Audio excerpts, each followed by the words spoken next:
Very good evening to all of you. अस्सलाम वालेकुम। आप देख रहे हैं इन फोकस्ड ऑन न्यूज़ पर और मैं हूं नादिया नकी। आज 8 फरवरी 2024 के आम इंतखाबात का जो पहला मरहला है, जिसमें उम्मीदवारों ने अपने कागजात नामजदगी जमा कराने थे और इलेक्शन कमीशन ऑफ पाकिस्तान ने 2 दिन एक्सटेंड किए थे। आज वो दिन भी ख़त्म हुआ और तमाम तर वो उम्मीदवार जो आने वाले इलेक्शन में हिस्सा लेना चाहते हैं, उन्होंने अपने कागजात नामजदगी जमा करा दिए। तो ये तो था पहला मरहला। अब इलेक्शन कमीशन ऑफ पाकिस्तान ने इन तमाम कागजात नामजदगी की जांच पड़ताल के बाद वो हतमी फहरिस्त जारी की जाएगी और फिर इलेक्शन का मैदान सजेगा। अलबत्ता इस पहले मरहले में जिस किस्म की शिकायत आई, तारीख में कहा जाता है कि इस किस्म की शिकायत नहीं आई।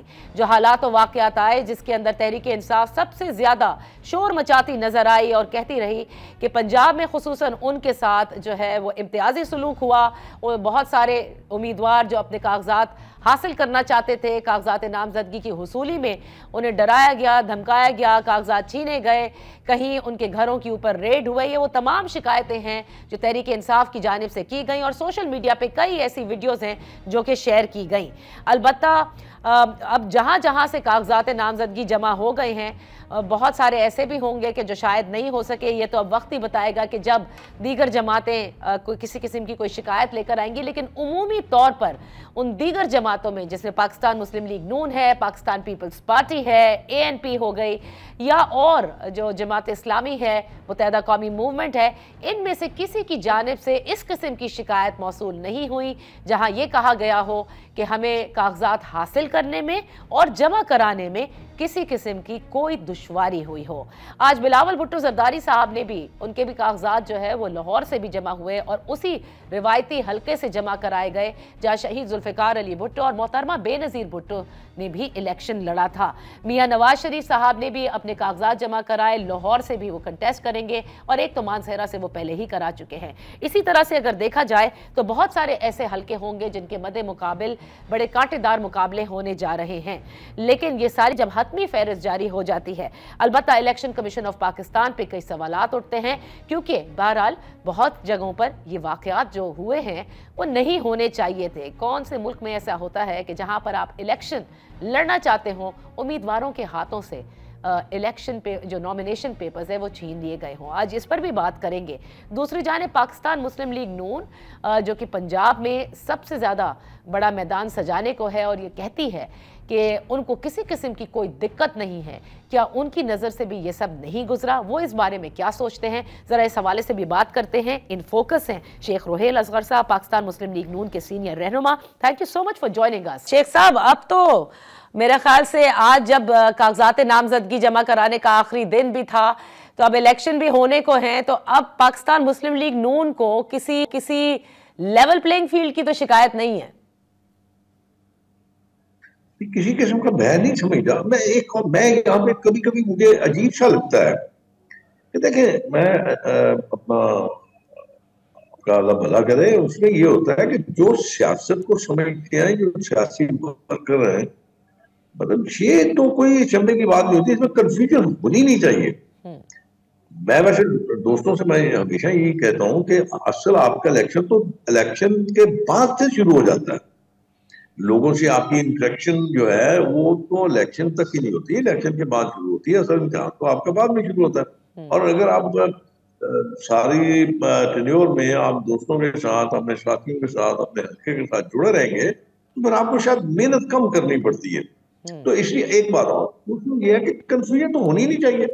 भाई देखिए, अगर फर्ज कीजिए आज इलेक्शन है, कल इलेक्शन है, परसों इलेक्शन है, लेकिन जो आज आपकी मेहनत होगी वो कल रंग लाएगी, तो इसमें कंफ्यूजन नहीं होनी चाहिए। मेरा नहीं ख्याल के। तो शेख साहब मुझे ये बताइए कि जैसे पाकिस्तान मुस्लिम लीग नून को जाहिर है पहले 2018 में एक मुख्तलिफ किस्म के चैलेंजेस थे। इस वक्त अगर हम कहें कि सियासी जमातें जब इस मैदान में उतर रही हैं, PMLN को किन चैलेंजेस का सामना है? अच्छा, मैं एक इसमें जरा थोड़ा सा एक और मैं आपसे गुजारिश करूँ। बात यह है कि जब 2013 में मियां साहब वज़ीर आज़म बने थे तो इससे बदतर हालात थे उस वक्त, लेकिन उन्होंने अपने उस टेन्योर में 4 साल टेन्योर में जो उसके बाद फिर वो सारा गड़बड़ हो गई, तो उस 4 साल टेन्योर में उन्होंने ये साबित किया कि उनमें एक स्किल है। उन्होंने अपनी उस स्किल के साथ अपने दोस्तों की टीम के साथ, यार अकेला आदमी तो कुछ नहीं कर सकता, वो उसकी अपनी एक टीम होती है जिसका वो कप्तान होता है, तो उसके साथ मिलके उन्होंने मुख्तलिफ जो चैलेंजेस है, उस वक्त तो 3 चैलेंज थे ना, एक बिजली का बहरान था, आपका मुआशी बहरान था, और तीसरा आपका दहशतगर्दी का था मामला। उन तीनों को आहिस्ता आहिस्ता उन्होंने मेरे ख्याल में कवर अप कर लिया था। बल्कि आपको याद होगा कि आईएमएफ से आखिरी साल में उन्होंने आईएमएफ से खुदा हाफिज कर दिया था। अब मेरे नजदीक एक और जो चैलेंज है वो मेरा ख्याल है इन तीनों से बड़ा चैलेंज है, और वो चैलेंज है आपकी जो सोसाइटी में एक बदलाव आया ना। बदलाव से मुराद एक तो इसमें डिवीजन आ गई, बड़ी खराब किस्म की डिवीजन आ गई एक, और दूसरा जो है उसका जो आपकी सोसाइटी में अदम बर्दाश्त जो है वो बहुत बढ़ गया, और उसमें अखलाक, तहजीब, तमीज और बेरहमी ज्यादा बढ़ गई है। उसको भी आपने एड्रेस करना है, और ये बड़ा खतरनाक है। जिस कौम अपने रास्ते से हट जाती है ना, मेरा ख्याल है फिर उसकी तबाही को रोक कोई नहीं सकता, और देखिए इस चीज को आपने शेख साहब, चैलेंजेस के अंदर महंगाई होती है, 16 माह की भाई की हुकूमत है, उसके बाद महंगाई भी है अपनी जगह। आप नहीं समझते कि ये भी एक बड़ा चैलेंज होगा वोटर्स को अपनी तरफ वापस राग़िब करने के लिए? हो जाएगा। मैंने आपसे गुजारिश की है ना कि एक शख्स होता है जिसकी कोई माजी होता है, माजी उसका एक उसकी एक तस्वीर होती है। तो मेरे ख्याल में शायद एक मैं आपसे गुजारिश कर दूं, एक बात और चीज होती है कि अभी आपने थोड़े दिन पहले एक खबर भी पड़ी होगी, आईएमएफ के हवाले से भी खबर थी, चाइना के हवाले से भी खबर थी। ये एक जहन में रखें कि कोई भी इन्वेस्टर उस वक्त तक इन्वेस्ट नहीं करता जब तक उसको ये यकीन न हो कि उसकी जो इन्वेस्टमेंट है वो महफूज होगी, और महफूज के साथ साथ उसको उसका रिटर्न भी मिलेगा। मेरा ख्याल है नवाज शरीफ साहब की जो माजी में पॉलिसीज टूवर्ड्स बिजनेस रही है वो काफी मेरा ख्याल अट्रैक्टिव थी, और उन पे इतमाद किया जाता था, अंदरूनी मुल्क भी इतमाद किया जाता था, और बैरून मुल्क जो ताकतें थी, जो आप ये समझते हैं कि जो स्टेक होल्डर थे, वो भी इन पे इतमाद करते थे। अब देखना ये पड़ेगा कि जब आप इक़्तिदार में आते हैं तो उसके बाद क्या एटीट्यूड होता है, क्या रवैया अख्तियार किया जाता है, जो आपके अंदरूने मुल्क जो सरमायादार हैं उनका, और जो बैरून ममालिक हैं सरमायादार, उनका वो रवैया देखना पड़ेगा। लेकिन ये आप ज़हन में रखें कि ये एक दिन में ठीक नहीं होगा, इसके लिए आपको थोड़ी मेहनत यानी आप लोग पूरे एतमाद हैं कि नवाज शरीफ ही बरसरे इक़्तिदार आने को हैं। शायद बिलावल भुट्टो जरदारी की आज आपने वो बयान नहीं सुना जिसमें उन्होंने ये कहा कि पहले तो मियां साहब कहते थे मुझे क्यों निकाला, इस इलेक्शन के बाद उन्होंने कहना है मुझे क्यों बुलाया। मैं वैसे मुझे बड़ी डिसअपॉइंटमेंट हुई है बिलावल। मैं समझ रहा था कि शायद थोड़ी बहुत अपने नाने की तस्वीर होगा या अपनी वालदा की तस्वीर बनेगा, उसकी सोच और उनका विजन इसके ज़हन में आएगा। मुझे बहुत अफसोस होता है रोज जब मैं उसकी इस किस्म की बातें सुनता हूँ। लेकिन मुझे एक और बात की खुशी भी होती है कि मुझे इसकी बातें सुनने के बाद अपनी जवानी याद आ जाती है। जब मैं काउंसलर का इलेक्शन लड़ता तो मैं इसी किस्म की बातें करता था अपने भाल टीम के लिए। अच्छा मेरा ख्याल है। अच्छा शेख साहब, क्योंकि वक्त कम है, मैं चाहूंगी कि आपसे जरा 2-3 बड़ी अहम बातें हैं उस पर बात हो जाए। पहले तो मुझे ये बताइएगा कि जो कुछ नॉमिनेशन पेपर्स के फाइलिंग के दौरान ये छीना झपटी ऑफ नॉमिनेशन पेपर्स नजर आई, तहरीक इंसाफ से ताल्लुक रखने वाले लोगों के साथ हुआ, एज ए पॉलिटिकल वर्कर आप इसको सपोर्ट करते हैं, ये होना चाहिए? मैं इसके सख्त खिलाफ। देखें, आज अगर आप किसी के साथ कर रहे हैं कल आपके साथ भी होगा, लेकिन ये हमारे मुआशरे में एक अजीब सा मतलब एक, मैंने पहले मेरे ख्याल में शायद आपने एक बात मेरी सुनी होगी और उसको समझी होगी आपने, अदम बर्दाश्त खत्म होता है यार। सर यहाँ तो इंतजामिया का काम था, अदम बर्दाश्त की क्या बात है? एक इंतजामिया है जिसने फैसिलिटेट करना है हर उस कैंडिडेट को जिसने इलेक्शन का हिस्सा लेना था। तो यहाँ तो कसूरवार आप बताएं कि कौन है, इंतजामिया या इलेक्शन कमीशन ऑफ पाकिस्तान? नहीं, इसमें किसी का कसूर नहीं है। इसमें मैंने आपको आज किया ना, दो बातें हैं, पता नहीं, अब मैं नहीं समझता। एक तो आप जेल में रखें, कई दफा हम अपने आप को एक यूं कह लीजिए कि एक अहमियत बनाने के लिए या अपने आप अहम साबित करने के लिए इस किस्म की बातें आप उड़ा देते हैं, इस किस्म की बातें आप मिला देते हैं कि आपके साथ ये जुल्म और ज्यादती हो रही है, लेकिन शायद हकीकत में ऐसा कुछ नहीं हो रहा। शेख साहब, आपने चौधरी ये परवेज अब इलाही आपको की जो जोजा हैं उनके साथ जो कुछ हुआ वो आपने देखा। मैं नहीं समझती कि she was making that up. मैंने आपको मैं अपनी बात खत्म कर लूं, उसके दूसरा पहलू ये था कि अगर ऐसा हुआ है, अगर अगर का लफ्ज इस्तेमाल कर रहा हूँ, अगर ऐसा हुआ है तो ये मुनासिब नहीं है। ये बात उन उन लोगों के ऊपर आएगी कि जिनका ये काम था और उनके होते हुए ये तमाम काम हुआ है। इसमें पुलिस भी इन्वॉल्व है, इसमें सारी चीज़ें नज़र आ रही हैं वीडियोस में कि कम से कम कोई एक्शन ही हो जाता। केयर टेकर सेटअप पे बात आएगी, ईसीपी पे आएगी, लेकिन चलें, आप कहते हैं कि आपको अभी नहीं पता कि कौन जिम्मेदार, किस पे जिम्मेदारी डालनी चाहिए। पाकिस्तान मुस्लिम लीग नून के पास इस वक्त टिकट्स के हवाले से जाहिर है आप लोगों के काफ़ी लंबे लंबे ये इंटरव्यूज़ और इजलास चल रहे हैं। मेरे ख्याल से बहुत ज़्यादा बल्क है। एक तो कमिटमेंट्स का बल्क है कि आईपीपी के साथ क्या सीट एडजस्टमेंट करे, काफ के साथ क्या करे, उनके साथ क्या करें जिन्होंने इमरान खान के अगेंस्ट आप लोगों का साथ दिया, फिर उनका क्या करें जिन्होंने हमजा शहबाज के सीएम बनाने के लिए किया। तो मेरे ख्याल से आखिर में मुश्किल ज़रूर होगी। नहीं, मैं आपको गुजारिश, सियासी जमातों में इस किस्म के चीजें आती रहती हैं, इम्तहान आते हैं, इसीलिए तो फिर लीडरशिप देखी जाती है ना। कायदीन का यहीं पे आके तो पता चलता है कि वो कितनी अपने अंदर एक फुर्सत रखते हैं लोगों को जोड़ के रखने में, जो इख्तलाफात हैं उनको ख़त्म करने में, और जो मामलात हैं उनको सुलझाने में वो कितनी अहलियत रखते हैं। तो मेरा अपना ख्याल है कि ये चीज़ें जो हैं ये हर सियासी जमात में होती है। इसकी फ्रस्ट्रेशन तो होती है, जिस किसी ने इतनी मेहनत की होती है या वो ये समझता है कि मेरा हक है, अपनी हद तक समझता है कि मेरा हक है, तो जरूरी होता कि जमीनी हकायक जो है वो कुछ और होंगे। तो सर आपकी तो नजर इसलिए में कमिटमेंट को लॉयल्टी पर फोकियत देनी चाहिए?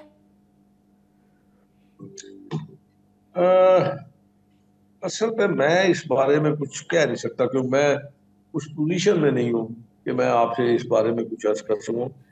लेकिन बस मैं ये कहूंगा कि बस मेरा ख्याल है कि शायद रिजॉल्व कर लेना चाहिए, हर किस्म के इश्यूज को रिजॉल्व कर लेना चाहिए। सही, बहुत बहुत शुक्रिया शेख रोहेल असगर साहब for being with us on in focus. यहाँ पर एक छोटी सी हैं, ब्रेक के बाद जब हाजिर होंगे तो तहरीक इंसाफ के लॉयर हमारे साथ होंगे, उनसे जानते हैं कि नॉमिनेशन पेपर्स के हवाले से जो शिकायत थी उनका अजाला किस हद तक हो सका।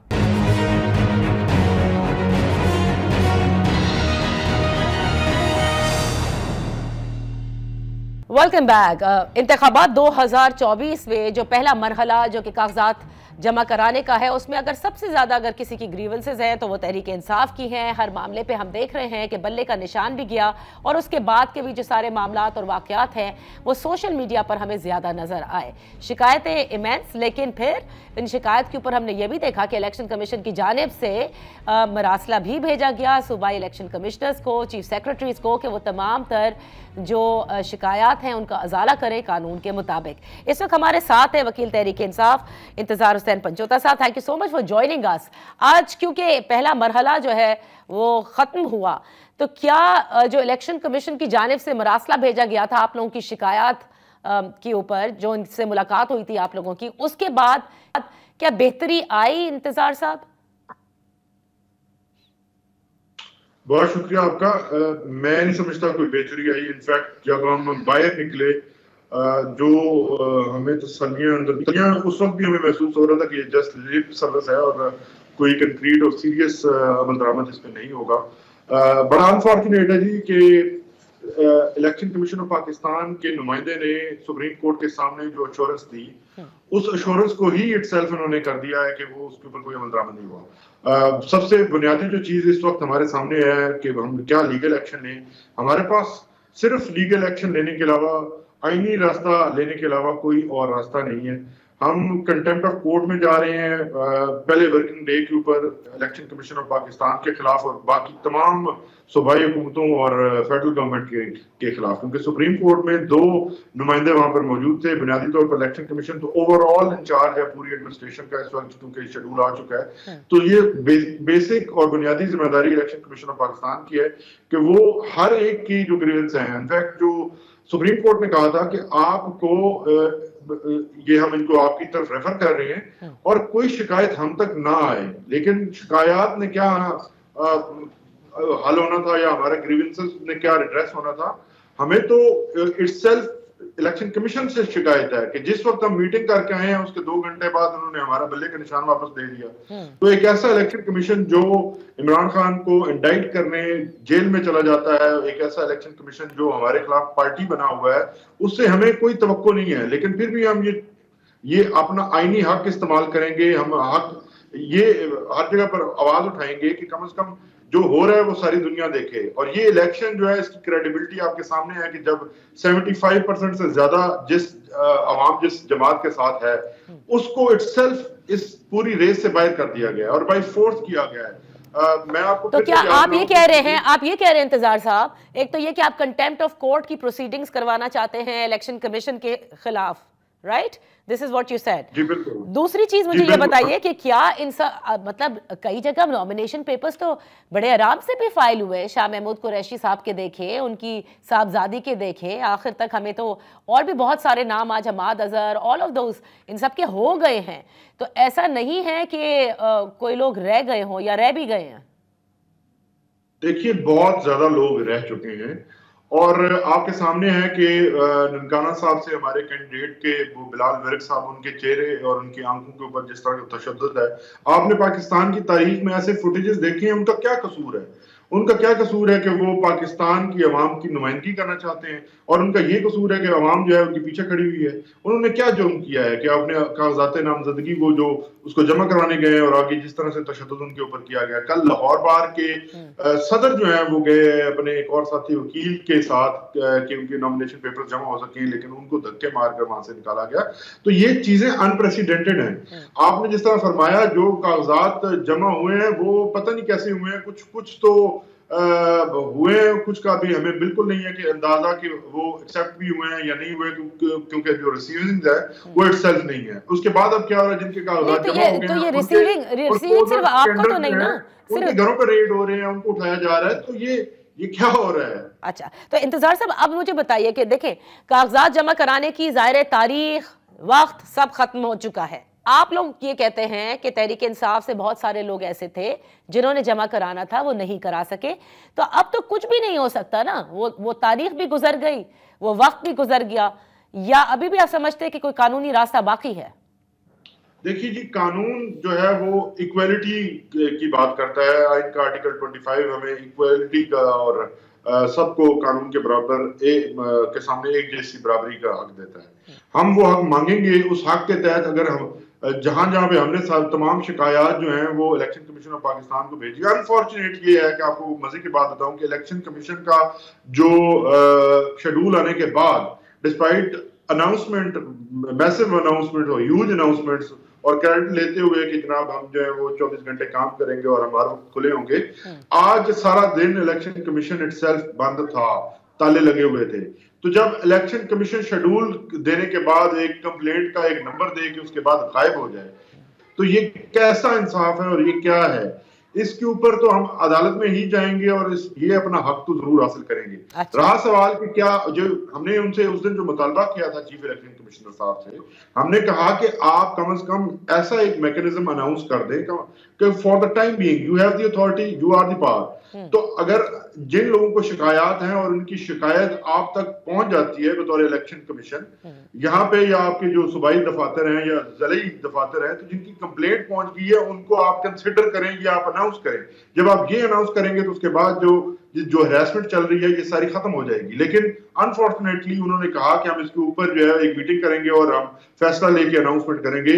जो बाद में हमें एक प्रेस रिलीज जारी की गई वो एक जस्ट लिप सर्विस थी, जिसके अंदर कोई जो कंटेंट है या कोई कंक्रीट जो चीज है वो नहीं की गई। तो यहाँ पर इलेक्शन कमीशन की जो जिम्मेदारियां हैं वो मुकम्मल तौर पर नाकाम हो चुका है। आर्टिकल 218 के मुताबिक जो फ्री फेयर इलेक्शन करवाने के लिए इलेक्शन कमीशन का इदारा इटसेल्फ कायम हुआ है, वो इदारा वो काम नहीं कर रहा, उसके अलावा बाकी सारे काम कर रहे हैं। अच्छा, अब आपको क्योंकि अदम एतमाद है इलेक्शन कमीशन बतौर इस पूरे इदारे पे इस वक्त, मुझे ये बताइएगा कि इस वक्त जितने लोगों के नॉमिनेशन पेपर्स फाइल हो गए हैं वो एज इंडिपेंडेंट आप लोगों ने किए होंगे। जाहिर है बल्ले का निशान तो आप लोगों के पास नहीं है। देखिए जी, बल्ले का निशान जिस तरह से हमसे छीना गया है, क्योंकि ये जो नॉमिनेशन पेपर्स के दौरानिया था, जितने दिन दिए गए थे, ये उस दौरानिया में हुआ है। तो ये मेलाफेडी शो कर रहा है, क्योंकि देखिए बुनियादी तौर पर एक लंदन प्लान बना था, उस लंदन प्लान की एग्जीक्यूशन में मुख्तलिफ स्टेप्स थे। इन्होंने देखा कि तहरीक इंसाफ को 9 मई के नाम पे तोड़ा गया, जिस तरह से ऑपरेशंस किए गए आज तक जारी हैं। कोई जुडिशियल इंक्वायरी नहीं की गई, वन साइडेड उसके ऊपर जज, जूरी, प्रोसिक्यूशन, एग्जीक्यूशनर ये खुद बन गए और एक एकतरफा एक फैसला कर दिया। हमने बार बार डिमांड की कि जुडिशियल इंक्वायरी हो, उसके ऊपर इंडिपेंडेंट, जिन लोगों को आप समझते हैं, जिन लोगों के खिलाफ एविडेंस है, उनको कभी भी माफ नहीं किया जाना चाहिए। हम खुद इसकी सपोर्ट करते हैं, लेकिन ये एक जो ब्लैंकेट एक सबको, पूरे पाकिस्तान को आपने आगे लगा लिया। जो पाकिस्तान तहरीक इंसाफ का झंडा लेकर निकलता है, आप उसको बंद कर देते हैं, उसको पकड़ लेते हैं, उसको आप मिलिट्री ट्रायल की धमकी देते हैं। तो ऐसी धमकियों के बावजूद जब तहरीक इंसाफ खड़ी रही, तहरीक इंसाफ के लोग सामने आए और एक बहुत बड़ी तादाद जमा करवाने के लिए आरओ ऑफिस का जब रुख किया, तो उन्होंने फिर जो है इसके बाद जो है ये इलेक्शन सिंबल जो है हमारा हमसे छीना। अच्छा, तो अब इस इलेक्शन सिंबल के लिए मुझे बताइए ना कि ये भी आपने पहले अनाउंस किया था, कल तक तो वो जाहिर है नहीं हो पाया था। अब क्या कल जो फर्स्ट वर्किंग डे है उसमें इसके खिलाफ भी आप लोग कोर्ट में जा रहे हैं? देखिए, इलेक्शन कमीशन की मैनिफेस्टो आप देखें कि यहाँ पर हमारा इलेक्शन सिंबल खुद छीना, उसके बाद हमें कॉपी जारी नहीं की जा रही कि जिसकी बुनियाद पर हम आगे जा सके। अनाउंसमेंट कर दी गई है, हमारा जो सियासी नुकसान है वो एक अनाउंस करके उसके हमारे सामने रख दिया है। लेकिन जो हमारे पास रेमेडी है, हमारे पास रेमेडी ये है कि हम अदालत का दरवाजा खटखटाएं, लेकिन हम कोई ऑर्डर लेके जाएंगे, वो ऑर्डर हमें नहीं दिया जा रहा। आज तक वो ऑर्डर इशू नहीं किया गया, उसकी अटेस्टेड कॉपी हमें नहीं दी गई। तो हमारे पास ऑप्शन सारी खुली हैं। इस वक्त मैं आपको सिर्फ इस वजह से कि मैं फोरम रिवील नहीं करूंगा, मैं आपको अदालत नहीं बताऊंगा कहाँ हम जा रहे हैं, क्योंकि कल जो एक इंसिडेंट हुआ है कि मेरे क्लर्क से सुप्रीम कोर्ट के अंदर से उन्होंने पिटीशन छीनी है। इमरान खान की क्वालिफिकेशन के लिए हमने पिटीशन फाइल की थी, नामालूम अफराद आए, मेरे क्लर्क से उन्होंने छीना, उसका मोबाइल छीना, पिटीशन छीन कर भाग गया और उसको अगवा करने की कोशिश की। तो ये इस किस्म की हरकतें जब होंगी तो फिर हमें माजरत के साथ हम इस वक्त रिवील नहीं कर सकते, लेकिन मैं आपको ये डेफिनेटली कह सकता हूं कि हम बल्ले के ऊपर पूरी फाइट करेंगे और ये निशान पाकिस्तान तहरीक इंसाफ का है और इस निशान को नहीं जाने देंगे और कानूनी लड़ाई पूरी लड़ेंगे इंशाल्लाह। अच्छा, तो अब ये जो आपने कहा ना, इस पर बड़े लोगों के मुख्तलिफ किस्म की ज़ाहिर आ रहा है, आपका हक है कि आप अदालत का दरवाज़ा खटखटाएं, लेकिन इलेक्शन कमीशन ऑफ पाकिस्तान वो मजाज आइनी इदारा है जिसने सियासी जमातों की रजिस्ट्रेशन, उनके इंतखाबी निशान, उनके इंट्रा पार्टी इलेक्शंस को कलअदम करना या वैलिडेट करना, ये उनके दायरे कार में आता है और इख्तियार भी उनका है। आप समझते हैं अदालत इसमें किसी किस्म का कोई रिलीफ दे पाएगी? क्योंकि बहरहाल इंट्रा पार्टी इलेक्शंस के हवाले से तो माजरत के साथ आप लोगों ने खुद, जिसे कहते हैं कि कुल्हाड़ी पे आप लोग खुद गिर गए, क्योंकि शायद आप कह सकते हैं कि बकिया जमातों ने भी इसी तरह के इलेक्शंस कराए, लेकिन वो जो पेट भरना होता है ना फाइल का,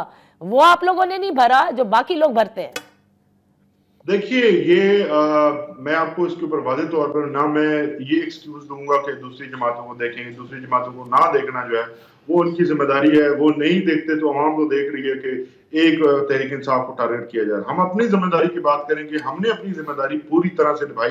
एक इलेक्शन जो हमने अपने कानून के मुताबिक, हमारा अपना आइन है, उस आइन के मुताबिक हमने करवाना था और वो आइन इलेक्शन कमीशन के पास पहले से जमा है। वो इलेक्शन कमीशन से उसकी फ्रेश कॉपी हमने उनसे रिकॉर्ड की दुरुस्तगी के लिए कि हमसे दोबारा जो है वो टेक्निकल एरर इस तरह की ना हो जाए कि ये जो है इलेक्शन कमीशन उसके ऊपर कोई इतराज है। हमने पूछा हमारा आइन आपके पास कौन सा है इस वक्त जिसको आप एक्सेप्ट करते हैं। उन्होंने हमें एक कॉपी दी। उस आइन की 2019 के आइन की कॉपी के मुताबिक हमने कोई कानूनी रिक्वायरमेंट ऐसी नहीं छोड़ी जिसको पूरा नहीं किया। हमने इसको बाकायदा तौर पर अनाउंस किया, हमने हर जगह पर इसकी तशहीर की, बाकायदा पब्लिक को बताया गया। आपके सामने पूरा मीडिया जिस दिन 2 तारीख को इलेक्शन हुआ वहां मौजूद था, लेकिन किसी ने वहां जाकर चीफ इलेक्शन कमिश्नर को दरखास्त नहीं दी, कोई ऑब्जेक्शन रेज नहीं की। अब ये जो आपके सारे जाहिर है जो एतराजात हैं इस वक्त इस फैसले के ऊपर जो इलेक्शन कमीशन ऑफ पाकिस्तान ने दिया है, आप कहते हैं कि अदालतों की तरफ आप जाएंगे, बस देखते हैं कि कल क्या होता है, क्योंकि आप फोरम नहीं बता रहे कि कौन सी अदालत। ये भी बड़ी एक अजीब सी बात है, अनप्रेसिडेंटेड है ये भी इंतजार साहब कि ना बताना कि हम सुप्रीम कोर्ट जाएंगे या हाई कोर्ट। लेकिन ठीक है, आपने कहा है कि कल के वाक़े के बाद आप ये समझते हैं। Thank you so much for being with us on in focus. यहाँ पर मैं एक छोटी सी ब्रेक लेती हूँ। जब ब्रेक से वाक़े अहमद बिलाल महबूब साहब हमारे साथ होंगे, पूछेंगे कि अब तक का जो मरहला हुआ है इसमें जो शिकायत आई हैं, इलेक्शन कमीशन जिसके पास अब बहुत सारी ताकत है, क्या वो अपनी ताकत को सही तौर पर इस्तेमाल कर पाई है?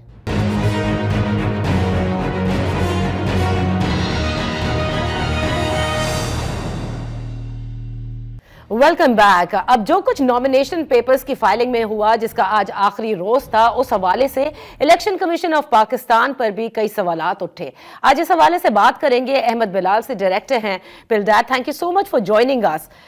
इलेक्शन कमीशन की पास का बड़ा जिक्र हुआ, आपने भी कई बार किया, और जाहिर है कि अमेंडमेंट के बाद इलेक्शन कमीशन ऑफ पाकिस्तान को बड़ी खुसूसी पावर्स दी हैं। लेकिन जो कुछ हमने पहले मरहले में देखा है अहमद बिलाल साहब, इससे सवाल उठते हैं कि आया इन पावर्स को एक्सरसाइज सही तौर पर इलेक्शन कमीशन ऑफ पाकिस्तान कर पाया है या नहीं? बहुत शुक्रिया। देखिए, इसके ऊपर हतमी बात तो उस वक्त होगी जब पता चलेगा कि कुछ लोगों को नॉमिनेशन पेपर जमा नहीं करने दिए गए, तो उसकी बुनियाद पे हम असेसमेंट करेंगे।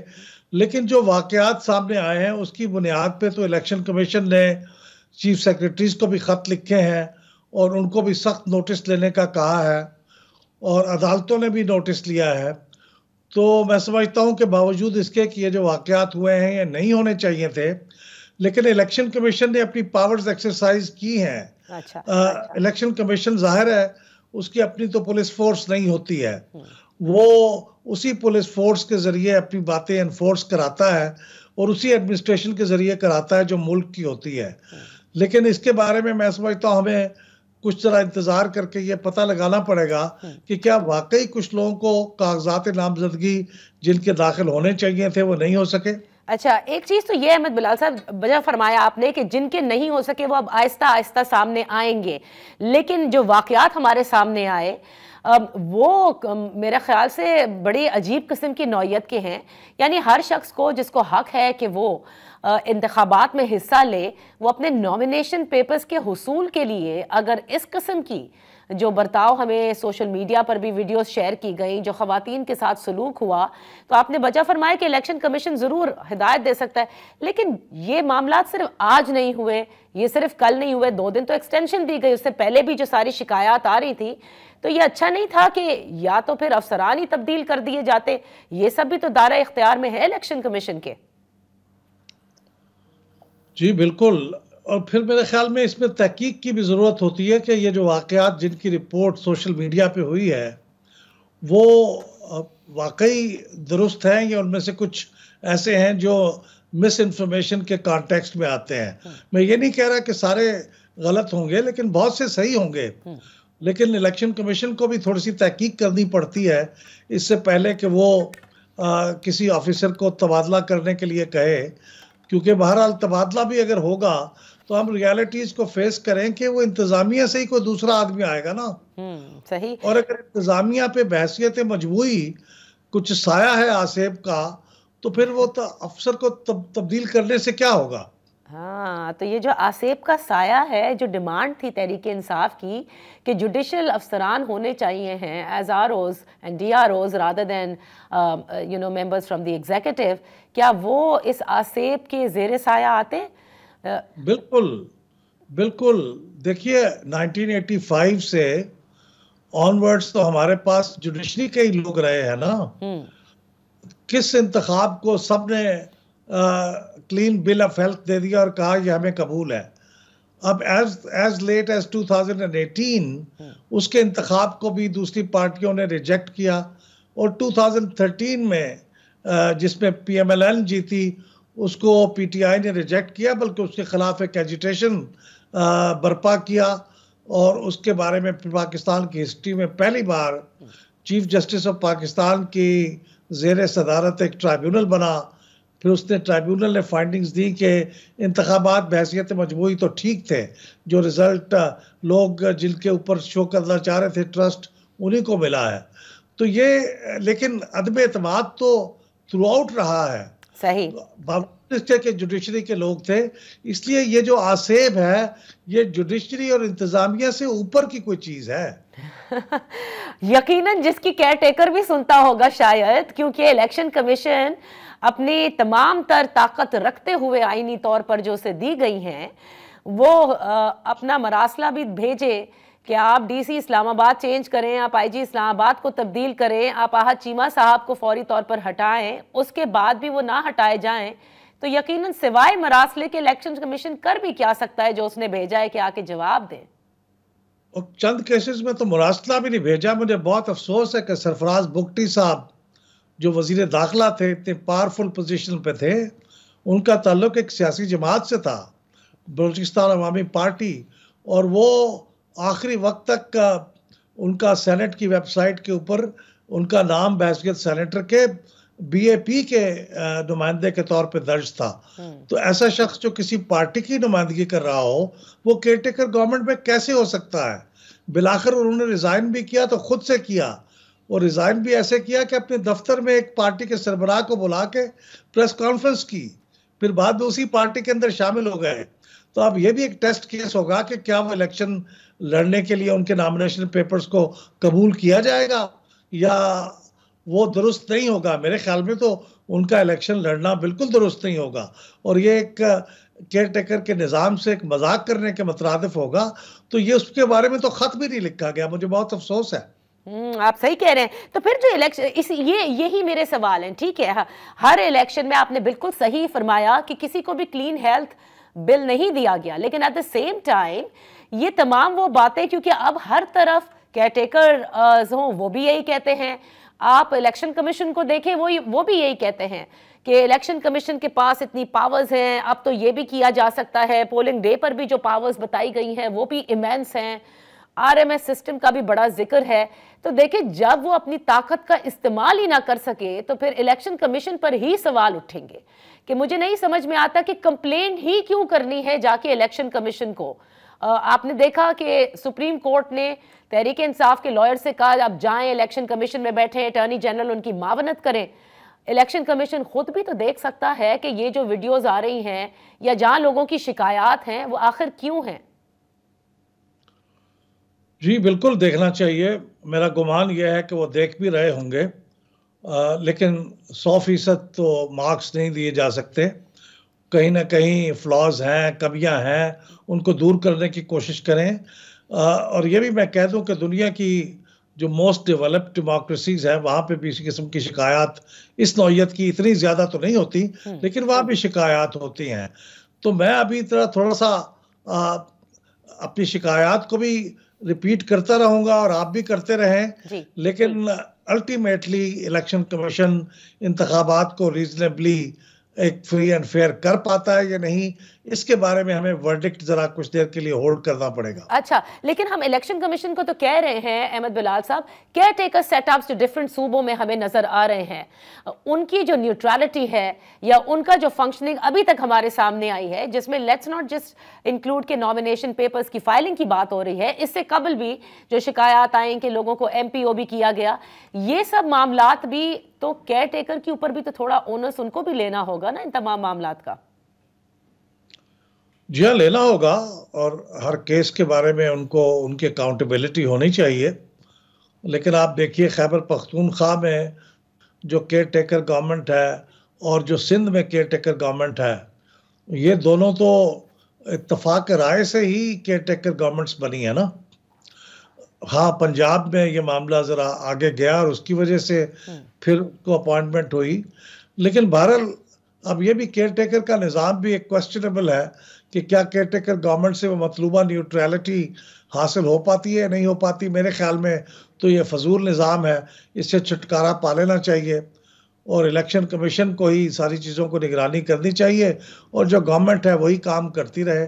कोई केयर टेकर गवर्नमेंट से हमें फ़ायदा नहीं हो रहा। सही, बहुत बहुत शुक्रिया अहमद बिलाल साहब, president PILDAT, for being with us. यहाँ पर हम एक छोटी सी ब्रेक लेते हैं। जब ब्रेक के बाद वापस हाजिर होंगे तो सनम जावेद साहिबा के वालिद जिन्होंने नॉमिनेशन पेपर्स फाइल कराए, किन मुश्किलात का उनको सामना था, उनसे जान लेते हैं।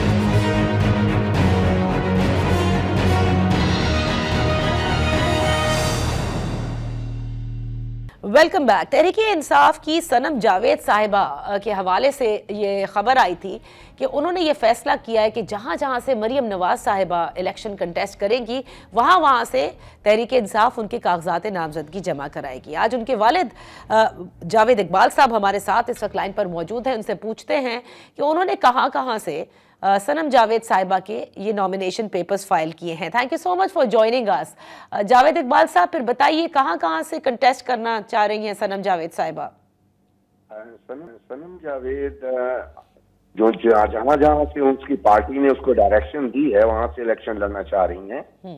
एक्चुअली उसका बेसिक टारगेट तो मरियम नवाज, शहबाज शरीफ और नवाज शरीफ साहब थे। हमने उसके पेपर 119 में NA 119 में जमा करवाए थे मरियम के अगेंस्ट और PP 150 पे करवाए थे। ठीक है। और इन्होंने हमारा जो जहाँ पे शहबाज शरीफ 123 में इलेक्शन लड़ा था जी, वहां पर जमा करवाने के लिए तैयार किए थे। तो इन्होंने हमारे जो तजवीज कुनिंदा और तायीद कुनिंदा हैं उनको रात को डराया धमकाया, जिसकी वजह से वो हमारे लेट हो गए फॉर्म। और हमने आज हाई कोर्ट में जस्टिस बाकर नकवी साहब की अदालत से ये ऑर्डर लिया कि जी इन्होंने हमारे तजवीज कुनिंदा एंड तायीद कुनिंदा को हरास किया है और उनको गैब कर दिया है, तो हमें पेपर नए तजवीज कुनिंदा और तायीद कुनिंदा के साथ दाखिल करवाने की परमिशन दी जाए। और मरियम वहां से 120 में चली गई थी, तो हमने पार्टी डायरेक्शन के मुताबिक अब NA 119, NA 120, NA 123 में पेपर 123 में जमा करवा दिए हैं और 123 में जमा करवाने चाह रहे हैं। अच्छा। और मैंने कसूर की जो NA जहाँ पर शहबाज शरीफ साहब यहाँ से भाग के वहां पहुंच गए हैं, कसूर पहुंच गए हैं, उसके भी ऑर्डर करवा लिए हैं हाई कोर्ट से। तो मैं लेकिन मुझे एक बात बताएं, आप जो कह रहे हैं कि आप जमा कराने जा रहे हैं, वक्त तो खत्म हो चुका है, तो क्या ये कोर्ट के ऑर्डर्स पर जमा होंगे अब? जी, कोर्ट ने इलेक्शन कमीशन को ऑर्डर किया है जी। Okay, all right. तो मुझे ये बताइएगा जावेद इकबाल साहब कि उमूमी तौर पर जो शिकायत शुरू में आ रही थी, जब मरासला आया इलेक्शन कमीशन की जानिब से और उस मरासले में उन्होंने कानून के मुताबिक जो शिकायत है उनके अजाले का कहा, तो कुछ बेहतरी आई? ऐसा है कि जहां तक इलेक्शन कमीशन के अपने सूबाई जो उनके दफातर है ना जी, वहां पे तो लॉ एंड ऑर्डर का वो मसला नहीं है कि किसी को कोई मसला हो। लेकिन जो उन्होंने ROs ऑफिस बनाए हैं वहां पर पुलिस वाले जो हैं without the permission of ROs अंदर आना नहीं चाहिए। वो वहां बैठे होते हैं क्योंकि हम लोग खुद भी फैमिली बैकग्राउंड के हवाले से काफी स्ट्रांग है, इसलिए वो हमारे साथ तो बदमाशों वाला सलूक नहीं कर पा रहे। लेकिन वो जो PTI के दूसरे कैंडिडेट्स हैं उनको वो फिजिकली मार रहे हैं पकड़ के। अच्छा जी हाँ, ये शिकायत सामने आई है। तो फिर अब आप सनम जावेद साहिबा की कैंपेन को रन करेंगे अगर उनके नॉमिनेशन पेपर्स एक्सेप्ट हो जाते हैं? जी, उनके नॉमिनेशन पेपर एक्सेप्ट तो बात अभी तो एडमिट हुए हैं ना जी। तो अभी सनम जावेद की जो वालदा हैं रुबीना जावेद, उनके पास है सनम की तरफ से special power of attorney for the election, all the election process. अच्छा, ओके, ऑल राइट। ओके, चले ठीक है जी, thank you so much for being with us. हम यही जानना चाह रहे थे कि क्या ये सिर्फ कहा जा रहा है कि वो हमला करना चाहते थे कि जहां जहां से मरियम नवाज साहिबा हो, नवाज शरीफ साहब होंगे और जहां से शहबाज शरीफ साहब कंटेस्ट करेंगे वहां वहां से तहरीक इंसाफ अपनी इस कैंडिडेट को पिचन करेगी। लेकिन जैसा कि उनके वालिद ने बताया कि वो वहीं उन्हीं तमाम हलकों से उनके नॉमिनेशन पेपर्स जो है वो जमा कराए गए, जहां से नहीं कराए जा सके वो हाई कोर्ट के ऑर्डर के बाद अब जाके जमा कराए जा रहे हैं। Well that's all for today. देखते हैं हतमी फहरिस्तें जब जारी होती हैं कौन कौन आने वाले इंतखाबात 2024 में हिस्सा लेगा, कहां कहां कांटेदार मुकाबले होंगे। Keep an I on that. और हम इसी के साथ आपसे इजाजत लेते हैं, अगले हफ्ते फिर हाजिर होंगे। ख्याल रखिएगा, अल्लाह हाफिज।